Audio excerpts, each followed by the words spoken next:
had a very good meeting. We're talking about a lot of different things. Consumer prices have actually dropped. There's very little inflation. Everybody predicted a lot of inflation, very little inflation. Energy costs are down. Interest rates are probably down. They scatter, but they're probably down. Prescription drug prices are even to down. We're doing very well. It's been amazing. We had a big day yesterday. There'll always be transition difficulty, but we had in history, it was the biggest day in history, the markets. So we're very, very happy with the way the country's running. We're trying to get the world to treat us fairly. This is something that should have been done 25 years ago, and it wasn't. Should have been done 40 years ago, and it wasn't. But no president was willing to take it on, but you had to. It's not sustainable. It wasn't sustainable. And as you know, without a lot of money being added, which is a lot of money that we could add, the country is making approximately $2 billion a day. And when you think of it, we've never done that before, never come close to it. And the number is probably $3.5 billion a day. And that makes us a very strong country. But we have Scott here and Howard and some of the people that are working on deals, and the biggest problem they have is they don't have enough time in the day. Everybody wants to come and make a deal, and we're working with a lot of different countries, and it's all going to work out very well. I think it's going to work out really very well, but we're in good shape. There's no inflation. There's very little inflation, and I went 4 years without inflation, and I tariffed. I took in hundreds of billions of dollars from China and others, taxes in China. But we took in hundreds of billions of dollars a year from China, and we had no inflation, essentially. So we think we're in very good shape. We think we're doing very well. Again, there'll be a transition cost and transition problems, but in the end, it's going to be a beautiful thing. We're doing again what we should have done many years ago. We let it get out of control, and we allowed some countries to get very big and very rich at our expense, and can't let that happen. It's not a sustainable formula. So I wanted to just thank everybody at the table, and maybe I'll go around and ask some of you a little short couple of answers. Pete just got back from Panama, and he's been all over the place, and you want to give us a little report on that and whatever else you might have to say. Everyone at this table is doing an incredible job, by the way, I have to say, incredible. And the relationships it's like they're friends. They're really, the relationships are very strong, really good, really strong. And these meetings are very good. And I think, I don't believe there's any other president that allowed the press to come into a meeting such as this. These are very sacred meetings. These are very private meetings, but we have nothing to hide. And I think it's good. I think it's a good, we want to be, a word you like to use, Jeff, is transparent. So we want to be transparent, and we'll do that by starting with Pete. Go ahead, Pete. Yes, Mr. President, we just got back from Panama last night. We were at the Panama Canal with their Southcom commander ships, F-18s, troops, and signed a couple of historic deals. One which is with the Panama Canal Authority, a framework for U.S. vessels, first and free through the Panama Canal. Right. And then also a memorandum of understanding with their security minister for the presence of U.S. troops. Fort Sherman is an old U.S. base there, as well as a naval station and air station, jointly with Panama to secure the Panama Canal from Chinese influence. That's something you said, we're taking back the canal. China's had too much influence. Obama and others let them creep in. We, along with Panama, are pushing them out, sir. And so we had a very successful trip there. President Molino sends his regards, very complimentary of the U.S. He's a great ally, and I think they want the Communist Chinese out. And with our troops there partnering with their forces, we've got a chance to push them all the way out, sir. We've moved a lot of troops to Panama and filled up some areas that we used to have, and we didn't have any longer, but we have them now. and I think it's in very good control, right? Yes, sir. Okay, thank you, Pete. Very good. Howard? So, so we've have so many countries to talk to. It is, it's incredible. I think Scott and I'm not sure we could ever have enough time in the day to talk to all these countries because they want to talk and they want to talk now, and they have come with offers that they never, ever would have come with, but for the moves that the president has made. Demanding that people treat the United States with respect. We're getting the respect we deserve now, and I think you're going to see historic deals one after the other. And then I'm very excited that within a week and a half, we're going to start with the gold card, and the Trump card is coming out, and we're very excited about that, and that's coming soon. So very excited. Good. Thank you very much. Good job. Linda? Well, on a couple of fronts, we have been addressing the issue of anti-Semitism on campuses. There's been some grant funding and contract funding that we've reviewed, and some canceled and some we've put on hold, waiting for that, while we do an investigation.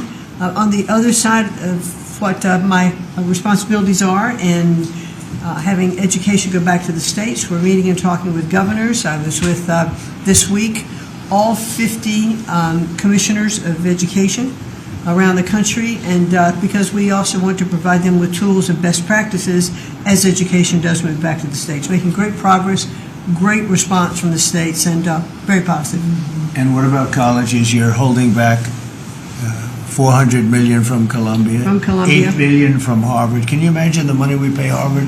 They have a $60 billion fund, and we're giving them $8 billion, and we're trying to figure that out. And then they hire de Blasio, the worst mayor in the history of New York, and they hired the woman from Chicago who was a disaster, total disaster, and they pay them massive salaries, and they're supposed to be teaching you government. That's not Harvard. That's not Harvard the way it used to be. So, do you have anything to say about that? The dollars you're holding back from quite a few universities that were not behaving.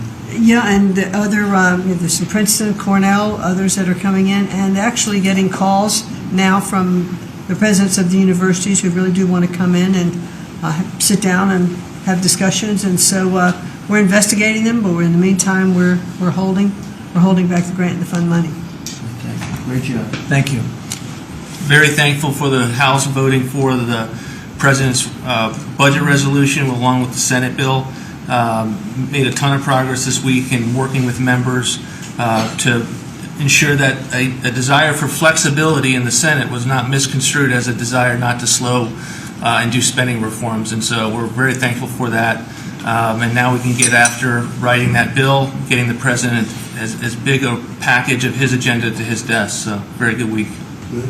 Yes, sir. We just got the House vote, and now we're well on our way to getting, as we call it, the great big beautiful bill. It's a beauty. There's never been a bill like this one. We're trying to get it all into one beautiful bill. It's tax cuts, regulation cuts, and many other things. The border, a lot of money for the border. Well, you're doing a fantastic job. So, but we just got a report that we, as you know, you knew before us. Were you surprised we got the vote? Got the vote. And we're happy to get the vote. So I think we're going to be in very good shape. Okay, please. Mr. President, last year the Chinese received 1,700 orders for new ships. American shipyards received 5. Under your leadership, like so many other industries, we are going to revitalize and make shipbuilding and maritime great again with these blue-collar jobs. These are the cranes, the ports, opportunity zones, and drive that investment back in. And we have, under that executive order, and also one to streamline foreign military sales for people that want to buy our equipment, and of course acquisition reform, all just this week under your leadership, Mr. President. So we're going to be rebuilding our shipbuilding business. We may order, would have to go to Congress for this, but we may buy some ships from other countries that we're close to and that do great jobs with ships, but we're going to start the process of rebuilding. We don't really essentially build ships anymore, which is ridiculous. It's going to be a very big business for us in the not too distant future, but in the meantime, we have countries that do very well at building ships, and we'll be dealing with those countries, and we may be ordering top-of-the-line ships from those countries. And within a fairly short period of time, we'll be building our own ships. So we'll probably have to go to Congress for that, but we're not going to have a problem. Susie, thank you very much for the job you've done. Go ahead, please. I just wanted to make sure you know that this cabinet, I think, pretty uniquely collaborates and cooperates and works together to accomplish all that you've asked them to do, and I think they deserve a lot of credit for that. True. You're doing a great job.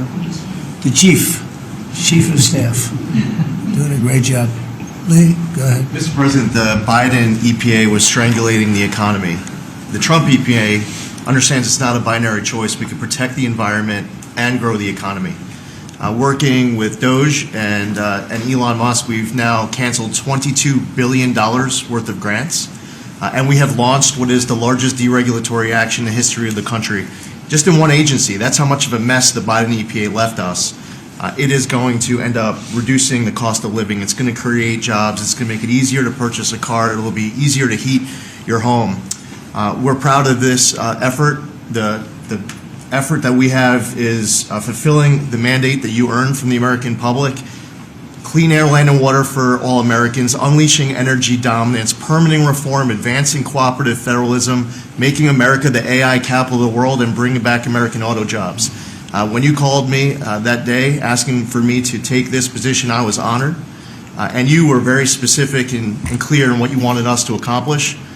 We understand our mission, and at the Trump EPA, we're going to make you proud. Great job. You're doing a great job, and you have a lot of applications for approvals for power plants, which are going to really power the regular plants, and they're going to be right next to each other, because we can't rely on our grid. It's old and it's tired, and it's very subject to being attacked, whether by rain or by bombs or by anything else. And we're letting people build their own power plants, and these are a lot of them being built with the AI and beyond the AI chips, and we're letting them build their own power, and never been done before, and we're going to get it done quickly and approved quickly as part of a plant.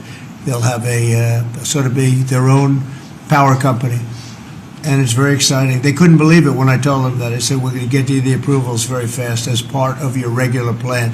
You're going to build electric producing plants, and it's very exciting. And they're able to do it very quickly and very well, and you made it possible. Thank you. You have a lot of applications for some of the biggest plants that have ever been built in the world. These are serious plants, aren't they? Huh? Approved. We are open for business. Working with Secretary Burgum, Secretary Wright, we are going to make you proud. Good. Sean? First off, Mr. President, it's Brooke's birthday today, so he's getting younger, so happy birthday to Brooke. Thank you. I want to thank you as well for the shipbuilding at EO. Again, to build ships, we also need mariners to sail those ships. I was just up at Kings Point for the Merchant Marine Academy a couple days ago, and we have some of the greatest young men and women who are learning how to be mechanical engineers, to rebuild and fix the engines on those ships, but also how to sail ships. I would tell you that over the past decades, this academy has become, it needs some love. It's been a little bit dilapidated. We have to invest in sailors, and I appreciate you taking the initiative. To be a global power, we have to build ships and have sailors to sail those ships. These are the very people that help Pete should we come into points of crisis to support the military. So thank you for that. Number two, the last administration announced 3,200 projects, big, beautiful roads and bridges. Most of them are good. But they announced them, they didn't sign a grant agreement. 3,200, so the money doesn't go out the door to build the infrastructure in the country. And it's fun to do an announcement. It's actually the harder work to put together these grant agreements. So we're doing the work right now at DOT to get these grant agreements done and build the projects. Most of them are good. And they also put in all of this green and social justice requirements on roads and bridges. We're pulling all that out and putting the money toward the infrastructure, not the social movement from the last administration. Good steel, right, as opposed to green paper mache. Okay, thanks, great job. Sir, first, we are, I would say, more than friends. We've all become family, and I think that what you have assembled in your vision is a turning point and an inflection point in American history. And so just being a part of that is the greatest honor. So thank you for that. And again, just the relationships here and the honor and respect we have for each other is a reflection of you and your leadership. So I just wanted to say that first. The second thing I want to say is that on behalf of the farmers and ranchers, food security is national security. We have to be able to feed ourselves. And your idea of using tariffs along with deregulation and tax cuts, but your idea of using tariffs to ensure that we are putting forward and putting America first, no one understands that better than our farmers and our ranchers. But having said that, emerging from 4 years of Biden with a 30% increase in inputs for our farmers and ranchers, with an almost $50 billion trade deficit. When we left the first time, it was zero, meaning that they are hurting. So the period of uncertainty we're in, they know that your vision will move us into an age of prosperity for all Americans, but for my people, for the farmers and ranchers, unlike any they have seen before. And I think they are really, really excited and so grateful for your leadership. But also, you have never failed to say that you have the backs of our farmers and our ranchers. It was the first phone call that I had after I was voted with the Senate, and that message just resonates with an almost 85% support of you in the last election. They're with you. Interestingly, the biggest budget driver at the United States Department of Agriculture is not farming and ranching or agriculture, it's food stamps. And so as we emerge and embark, Secretary Kennedy and I, on your vision of making America healthy again, a massive part of that is realigning and reworking our food stamp program so that it better serves those who need it. And yeah, to the point of getting the transgender, DEI, Green New Deal out of the USDA and realigning is really important. So It's out of the thank military, you. right? Yes, sir. Is it 100% out, would you say? 99.9, sir. I'm going to get that last point. Get the more out. rest of it.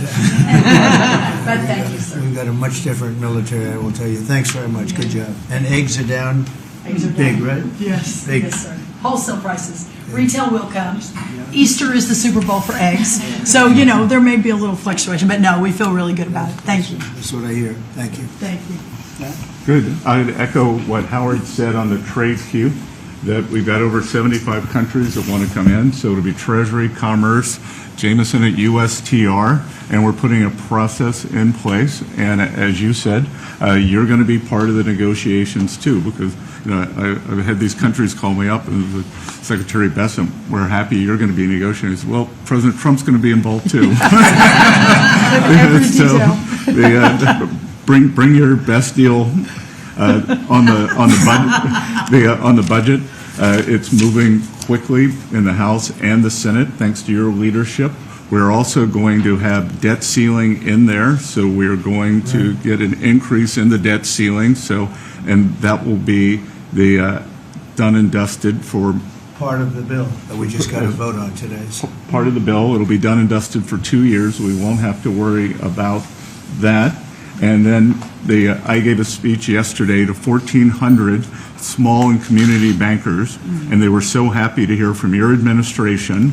And I told them Wall Street's done great for the past 4 years, 10 years, 20 years. It can continue doing great, but it's Main Street's turn now, and it's those small bankers through deregulation, through emphasis on Main Street, your Main Street agenda, bringing back jobs, that is going to power the smaller communities. And then finally, the bond auction went very well yesterday. We had a lot of foreigners show up as the support, showing that the U.S. is still the best place to invest. The inflation report, as you said, was quite good. And energy prices are down more than 20% since January 20th. Amazing. that's great. Very good. Good numbers. Great number. Thank you. Yeah? President, we've had some great wins in the last few days. That you were overwhelmingly elected by the biggest majority the U.S. Americans want you to be president because of your agenda. And the courts are ruling that you have the authority to determine how the money of this country will be spent. That's what the American citizens wanted, and that's what they're getting. An example of that Friday was the Department of Education, that you can determine how the money will be spent. No more DEI.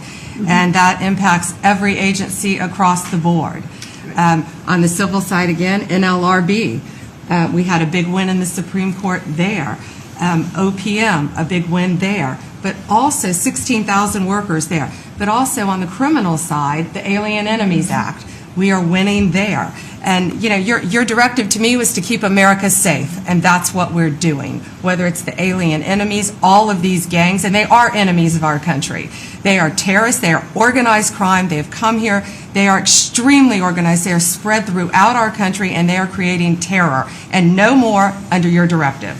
And that has stopped. Yesterday in South Florida, we charged the 11 defendants with $500 million of pure cocaine coming into our country to kill our kids. They were caught. They will be prosecuted to the fullest extent of the law. These gang members are going back to where they came, or they're going to an El Salvador prison at your directive. And, you also gave us a directive to prosecute the people who are going after Tesla to the fullest extent of the law, some of the greatest police work I've seen. We've made 4 arrests. There will be no negotiations at your directive. They're all looking at 20 years in prison, and within the next 24 hours, you're going to be seeing another huge arrest on a Tesla dealership, President. And that person will be looking at least 20 years in prison with no negotiations. That's great. That's great. That will stop it cold. Domestic terrorism. Thanks, doing a great job, too. Thank you very much. Lori, please. Mr. President, accountability matters. That's what we're recognizing. With our partners at the Department of Labor for Government Efficiency, just a few weeks ago, we realized there's about $4.4 billion in COVID funds that were not used, that the state coffers were just holding on to. Out of that, we've returned $1.4 billion back to the state Treasury, so essentially to the American people, and we'll go back and claw the rest of those billions of dollars back. And on the heels of that, late last night, we're understanding unemployment insurance fraud. That trust needs to be whole for the American people. When we need it for who deserves it. That's not what we're seeing. In the numbers that we saw last night, again, exposed by our partners at Doge at the Department of Labor, since 2020, over $400 million of payments have gone out already. And when you hear these numbers, apparently in the United States, we have over almost 25,000 people who are over 115 years old who are collecting $59 million that we have sent out to people. Talk about fraudulent behavior. Mr. President, 28,000 people between 1 and 5 years old have collected fraudulent payments at the tune of $254 million has gone out. And lastly, 10,000 people who have not been born yet, 15 years into the future, $69 million, and they haven't even been born yet. In one case, they will be born 129 years from now. The United States government sent them $41,000, and they're not born yet. So, under the Department of Labor, those are the things that we're uncovering. I couldn't be more honored to tell the American people that we're bringing back their dollars and we're saving them and returning them to the United States Treasury. Also, jobs numbers. Last Friday, 228,000 new jobs were reported. That is good for the American people. That is my primary job, is to grow that workforce under your leadership. So we've kicked off the America at Work tour, and we'll be visiting all 50 states, and I'll be working with my colleagues here to do just that. So thank you, Mr. President. We're going to grow this economy. We're going to keep our focus on the American worker. So you're finding tremendous fraud, though. Those numbers are really bad when you're Unheard of. over 115 years old. And I think you had mentioned the oldest person in our country is 114 years old. That's pretty good. A woman living in Pennsylvania, but apparently there's 24,000 more of them that are 115 or older. That we're I hope you hear that. too. So we have 24,000 older than the oldest person. Definitely good. That's and what are we doing about that? How do we get that money back? Yeah, so we're working with our IGs to do that further investigation. The House and Senate, we had a 5-year statute of limitations We've got an extension on that, another 5 years. And so the goal, in my opinion, we should never have a statute of limitations to return the American dollars back to the Treasury when there's fraud. But at this point, we will continue to work hard and double down and return those dollars to the Treasury. Great, thank you very Thank much. you. Great job. Christie? Well, Mr. President, thank you for your leadership at the border. For the second month in a row, you have broken the record in the history of the nation for the lowest number of encounters at the border, which is absolutely remarkable. You have said that America's laws matter and that they'll be enforced, and we're hard at work now to get people to go back home that are here illegally. So the Alien Registration Act has been in place long enough now that those individuals that are here illegally, if they haven't registered, then they can be charged criminally, and they can face fines up to $1,000 a day and face deportation if they don't go home, and they'll never get the chance to come back to America. So we're encouraging people to use the CBP Home app to register, and we're working on the resources and funding to buy them a plane ticket to send them home. I went to El Salvador, Colombia, and Mexico, and those countries and others are thinking about setting up programs to support these individuals when they get back to their countries. So when they get there, they'll have housing and food assistance, and so making sure that these folks have the opportunity to go home so that they can get the chance to come back to America is important. And So it's a very big self-deport operation that we're starting. thousands of people have already Yeah. self-deported. Well, we're just going to, when you have 21 million people that need to go home because they're here breaking our laws, then we need to facilitate that. And I've been working with the governors a lot lately on several different issues. One of them has been on FEMA for recommendations on how to do exactly what you've directed us to do. And then also I sent a letter and communicated with them that they need to be setting up a SCIF. Some of our governors don't have secure facilities to have national security issues. I think one of the jobs Homeland Security has is to give communication down to states, to local cities and communities. And so recommending they get a SCIF, they have secure comms with them at all times or nearby so that they can have national security conversations, and then to have somebody in their office designated that is their communications person. A lot of them have emergency management officers, but they don't necessarily have somebody designated when it comes to a national security issue that we may need to communicate with them on. And I think American people need to know that Real ID will be required to travel on May 7th. So those governors have been notified to communicate that at home. We don't want anybody to get delayed and not be able to travel when they get to an airport. And this will also help us bring integrity back to all of our IDs and how they're used for issuing driver's licenses. And governors know how I feel about making sure their driver's licensing system has integrity, because a lot of people use their driver's license to vote. And the backbone of our country and the foundation is election integrity. So we're giving all those directions to our governors and communicating that so they can lead on it as well. And we're going to work with people so that if they go out in a nice way and go back to their country, we're going to work with them right from the beginning on trying to get them back in legally. Is that right? A chance to come back. So it gives you real incentive. Otherwise, they'd never come back. They'll never be allowed once a certain period of time goes by, which is probably going to be 60 days. We're also going to work with farmers that if they have strong recommendations for their farms for certain people, we're going to let them stay in for a while and work with the farmers and then come back and go through a process, a legal process. But we have to take care of our farmers and hotels and various places where they need the people. And we're going to be working with you very carefully on that. So a farmer will come in with a letter concerning certain people saying they're great, they're working hard. We're going to slow it down a little bit for them. And then we're going to ultimately bring them back. They'll go out, they're going to come back as legal workers. Okay? Yes, sir. Thank you. Which I think will be, I think it's very important to do. Okay, thank you very much. Great job.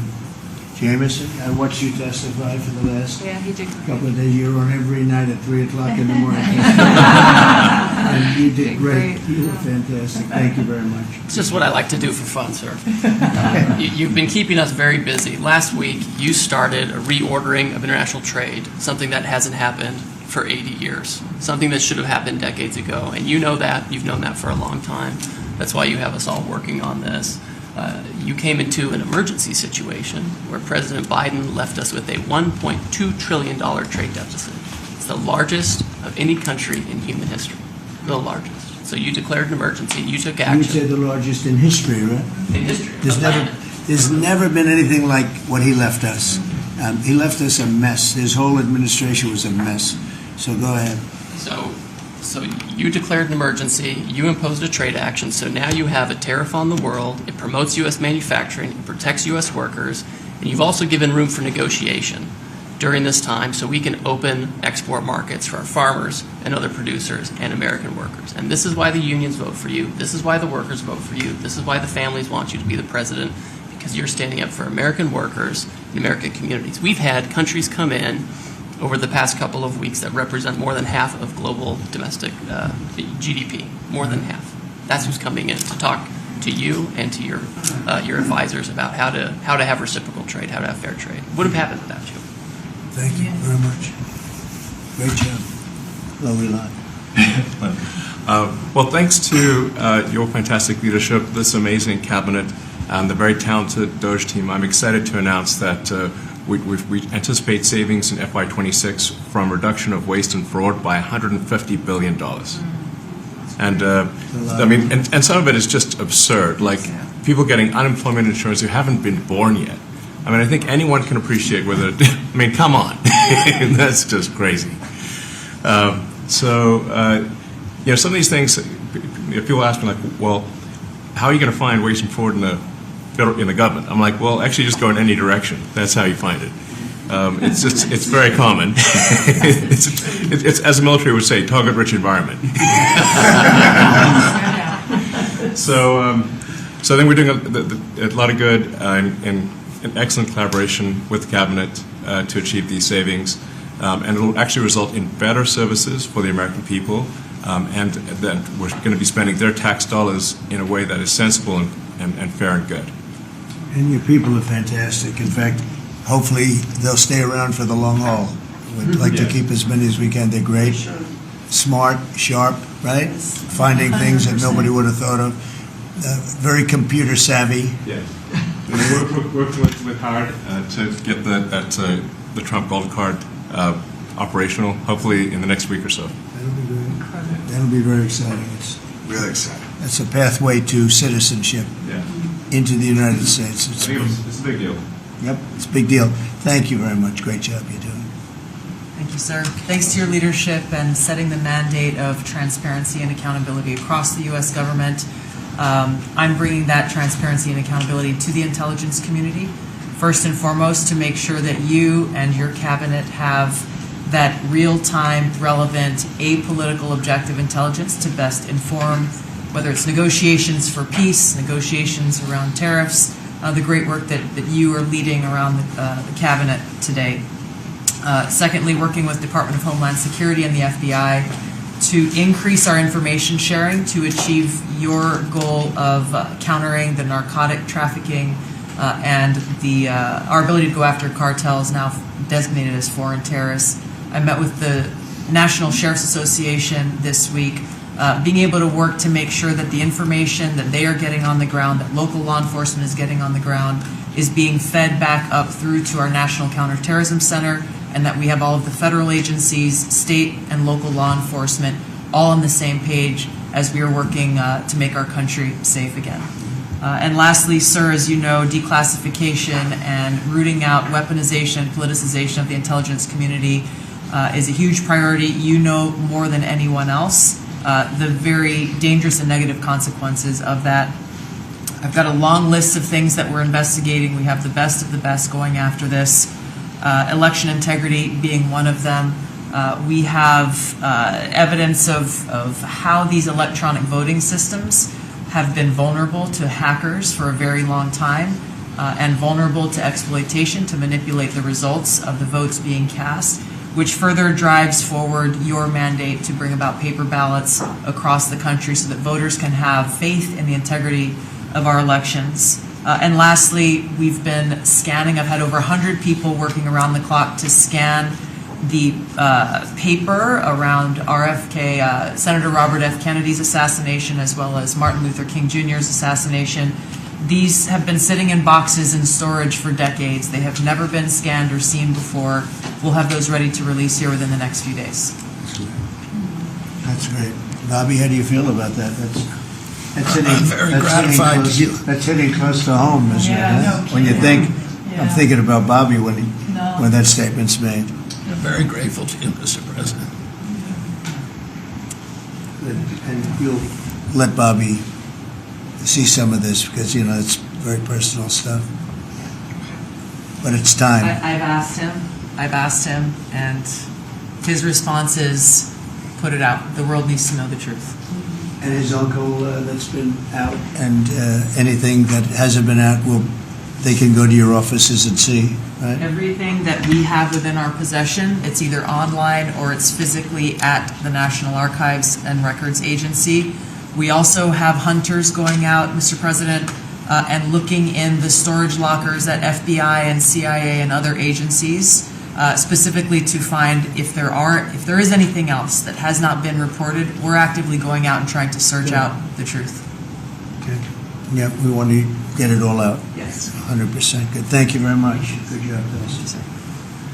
Mr. President, on behalf of America's manufacturers, I want to thank you for standing up to the Chinese Communist Party and fighting for our main streets, for our workers, and for those that make things in America. I'm out on a Made in America manufacturing tour, and as I go across the country, people are grateful to have a president who's not just fighting on the tariffs fronts, but to get inflation down, to create jobs. After Biden destroyed 110,000 manufacturing jobs in just his last year, you've already brought back thousands and thousands of manufacturing jobs. So the American worker is grateful. Main Street is grateful for you. And at the agency level, we're making sure that manufacturers have access to the capital they need, but we can't do that if we're not fighting fraud. So we've modified our loan applications to have citizenship verification, to make sure we have birth dates, common sense principles around lending that the Biden administration had waived. They waived $450 million of fees in 1 year. We're restoring that for the American taxpayer. And the American taxpayer, as tax day approaches, April 15th, they need to know that this cabinet, this administration, and thank you Elon Musk and Doge for fighting for the American taxpayer to make sure that their hard-earned dollars are well spent, that they have a return on investment for this country, and that we're fighting for them just as you are every single day. So thank you, Mr. President. Thank you very much. Mr. President, we are working at HHS to advance your agenda to make America healthy again. I'm working with Lee Zeldin to reassess the fluoride rules based upon the August release by the National Toxicity Program of new science that shows a direct inverse correlation between exposure to fluoride and IQ loss, particularly in children. Lee and I were in Utah this week, to announce that Utah became the first state in the country to ban supplemental fluoride. I'm working with Brooke and governors now in 24 states who are advancing MAHA legislation to get soda pops off of the food stamp program, off the SNAP program. We've launched Operation Stork Speed to get the bad chemicals out of baby formula. We're working with governors across the country to get good food into the school lunch programs and to get rid of food chemical dyes and other bad chemicals that are in our food. We've shown now that this directly affects academic performance, violence in the schools, and mental health, as well as physical health. We are working with governors across the country to get cell-to-cell or bell-to-bell legislation to restrict the use of cell phones in schools, which again dramatically impacts academic performance. Today we announced a dramatic reduction in animal testing at NIH and FDA. We're going to switch over to AI, which we've now found is much more precise in identifying the impacts of toxics in various products. We're working with Elon, who's done an incredible job to eliminate the redundancies and to streamline operations at all the health agencies and to calibrate our trajectory to your agenda of making America healthy again. And finally, the CDC has done an amazing job at getting the measles outbreak under control. We have about 680 cases now in 22 states, compared to the same outbreak in Europe, which is 127,000 cases and 37 deaths. Our numbers in this country have now plateaued. And I want to thank CDC for that. And we're trying to refocus the press. We've had 3 measles deaths in this country over 20 years. And we're trying to refocus the press to get them to pay attention to the chronic disease epidemic as you've asked us to. We have now 38% of American youth are pre-diabetic. This was unknown 30 years ago. Every child that becomes diabetic, there should be a headline about them. We have 100 million adults who are pre-diabetic or diabetic. And we have, we have now, the autism rates have gone from now most recent numbers we think are going to be about 1 in 31. 1 in 12, so they're going up again from 1 in 10,000 when I was a kid. And we are going, at your direction, we are going to know by September. We've launched a massive testing and research effort that's going to involve hundreds of scientists from around the world. By September, we will know what has caused the autism epidemic, and we'll be able to eliminate those exposures. So big. Think of that. So it was 1 in 10,000 children had autism, and now it's 1 in 31. Not 31,000, 31. That's a horrible statistic, isn't it? And there's got to be something artificial out there that's doing this. So you think you're going to have a pretty good idea, huh? We will know by September. There will be no bigger news conference on that. So that's it. If you can come up with that answer where you stop taking something, you stop eating something, or maybe it's a shot, but something's causing it. It can't be from 10,000 to. Can you imagine that, Margo? That's a big number. Thank you very much. You're doing great. Thank you, Bobby. Please.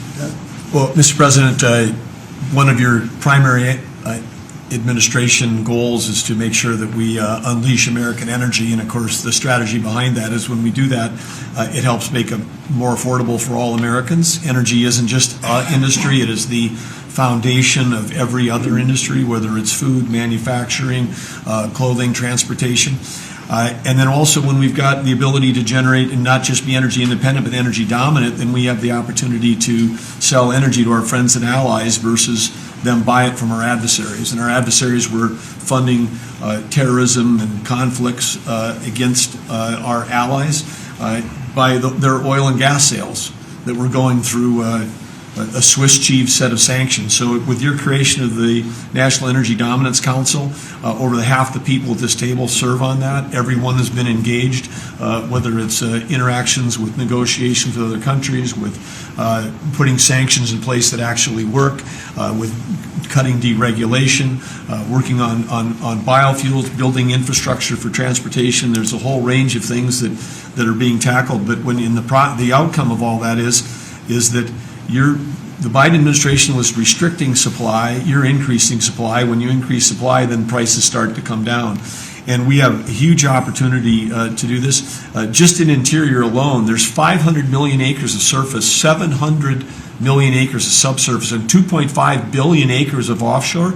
And the Biden administration was trying to restrict this so that you couldn't get a timber lease, you couldn't cut a tree, you couldn't graze a cow, you couldn't develop oil and gas minerals, and you couldn't develop the critical minerals we need for our technology, for our defense industries, and to be able to help us win the AI arms race against China. So we're opening up this, and with your executive orders and your work, we've on Tuesday, historic day, you ended the war on beautiful clean coal, which has been going on since Obama took office. China gets 60% of their electricity from coal. They're opening up a They've opened up 94 gigawatts of coal in the last year as part of this AA arms race. 94 gigawatts, that's enough for 94 Denvers to be able to, 1 gigawatt per metro area like that. It's unheard of. So what we have an opportunity under your leadership to come back. The Gulf of America had its first offshore lease sale, which is scheduled for later this year, but that was, the industry loved that because we're now, the Gulf of America is now open for business again. And there's as much as 7 billion barrels of oil accessible now. They've increased the upside of what they think that is. On the coal front, the estimate is the financial value of the coal in America is $8 trillion. That was an asset on the balance sheet that we've now being put back on again. And of course, in Alaska, with your separate executive orders to unleash Alaska energy between ANWR, the North Slope, the Strategic Petroleum Reserve Alaska, all of those, we've reversed Biden decision. Those are all open for business again. And all of this is leading to the investment coming to America. The smart money is coming to the U.S. That's why we've got, trillions of dollars of investment that is showing up at the door, because they know if they're going to do manufacturing here, there's going to be energy to power their plants. And so, again, thank you for your leadership and thank you for everything you're doing. Very good. Thank you. Marco? Well, Mr. President, one of the most important things I believe you'll achieve in your presidency is reordering the world in a proper way. For 31 years, more than 31 years now, multiple administrations have allowed the Chinese to deindustrialize this country, to take away jobs and factories and the pillars of our national strength. And what you're doing now, I think, is a great service to our country, but ultimately to the world. And I want to congratulate you and your team that's working on that, because it has extraordinary geopolitical implications, as you see, from all these other countries that are now coming here and wanting to join something that actually makes it's crazy to allow these. I mean, basically, we lived in a world where Chinese companies can do whatever they want in America, but our companies cannot do anything over there unless they allow it, and even then they steal our stuff and reverse engineer it. So just reordering all of that has dramatic implications on peace and security of the world, so we thank you. An important meeting, thanks to you, is going to happen on Saturday for the first time in a long time. There'll be direct talks between Ambassador Woodcock and a top-level leader in Iran. We hope that'll lead to peace. You've been very clear what Iran is never going to have is a nuclear weapon, and I think that's what led to this meeting, and we'll wait for him to come back from it, and we're hopeful about that. I would also say that we are receiving, and I think the Department of Homeland Security can confirm this, historic cooperation from countries all over the world. Number one, in taking back their citizens. Every country in the world has to take back people that are illegally in another country. And we have countries that refuse to do it or will kind of ignore our calls. All of them are doing it. The ones that are not are paying a price. And we've also found cooperation in other countries that are willing to take some of these people, some very dangerous criminals. I know the President of El Salvador will be here next week, has really been a good friend of the United States in that regard. These are some of the worst people you'll ever encounter. And Pam knows this, and Christy knows this from the work they're doing. And one last point I want to make, Mr. President, and again, it's under your leadership, it's actually under your executive order. If you come to this country as a student, we expect you to go to class and study and get a degree. If you come here to vandalize a library, take over a campus, and do all kinds of crazy things, we're going to get rid of these people, and we're going to continue to do it. So when we identify lunatics like these, we take away their student visa. No one's entitled to a student visa. The press covers student visas like there's some sort of birthright. No, a student visa is like me inviting you into my home.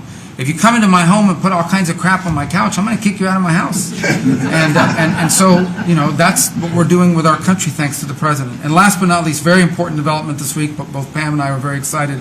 The finest higher education institution in the United States, University of Florida, is also now the national champions in basketball. We hope you'll host them here soon, Mr. President. Go Gators. They're coming.